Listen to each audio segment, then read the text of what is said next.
వచ్చేసినటువంటి మీడియా మిత్రులకు నమస్కారాలు. ముఖ్యంగా గత 4-5 రోజుల నుండి ఆదోని నియోజకవర్గంలో డానాపురం గ్రామంలో జరిగినటువంటి పార్థసారథి ఎమ్మెల్యే గారు పర్యటనలో జరిగినటువంటి సంఘటనపై చాలా రకాలుగా కొన్ని సంఘటనలు జరిగాయి ఆదోనిలో. దాని దృష్ట్యా గౌరవ శాసనసభ్యులు డాక్టర్ పార్థసారథి గారు మీడియా ముఖాంతరం ఆదోని నియోజక ప్రజలకే కాకుండా దళిత ప్రజలకే కాకుండా యావత్ రాష్ట్రంలో ఉన్న ప్రతి ఒక్క దళితుడికి అర్థమయ్యేలా ఆయన క్షమాపణ చెప్పారు. చెప్పిన తర్వాత శాసనసభ్యులు అంటే మాజీ శాసనసభ్యులు సాయి ప్రసాద్ రెడ్డి గారు వైసీపీ ఎమ్మెల్యే మాజీ ఎమ్మెల్యే గారు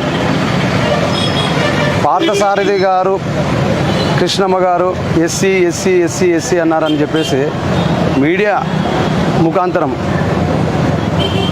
ఆయన కూడా ఆ వర్డ్ని యూజ్ చేసి మళ్ళీ ఎస్సీలు కించపరిచేలా మాట్లాడడం, మీడియా ముఖాంతరం మాట్లాడడం యావత్ ప్రజానికానికి అర్థమైంది.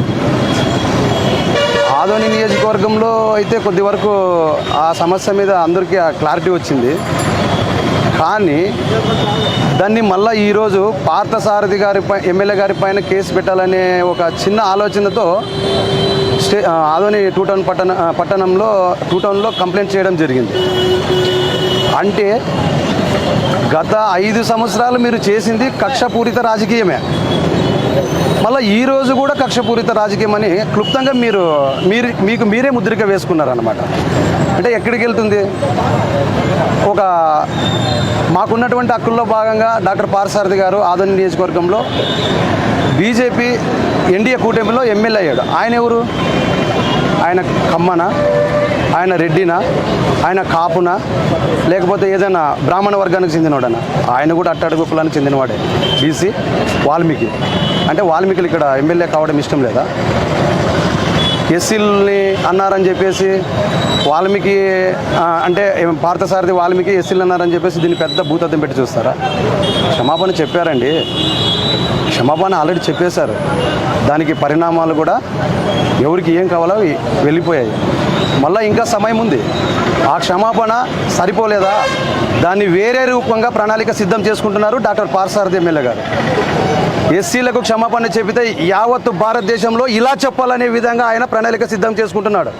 పార్థసారథి గారు ఆషామాషగా తప్పు చేయడం అనేది ఆదోని నియోజకవర్గ ప్రజలకు తెలిసి ఓట్లేసి గెలిపించారు. మళ్ళీ ఈరోజు మీరు మళ్ళీ ఇంకో తప్పు చేసి చూపించుకున్నారు. దానికి పరిణామాలు వేరే ఉంటాయి. దీన్ని ఇంతటితో వదిలేస్తే బాగుంటుంది. ఎక్కువ మళ్ళీ సాగు తీసుకుంటూ పోతే మీకుండే గౌరవాన్ని కూడా మీరు మీ చేజేతల దాన్ని దిగజార్చుకున్న వాళ్ళు అవుతారని నేను మీడియా ముఖాంతరంగా తెలియజేసుకుంటున్నాను.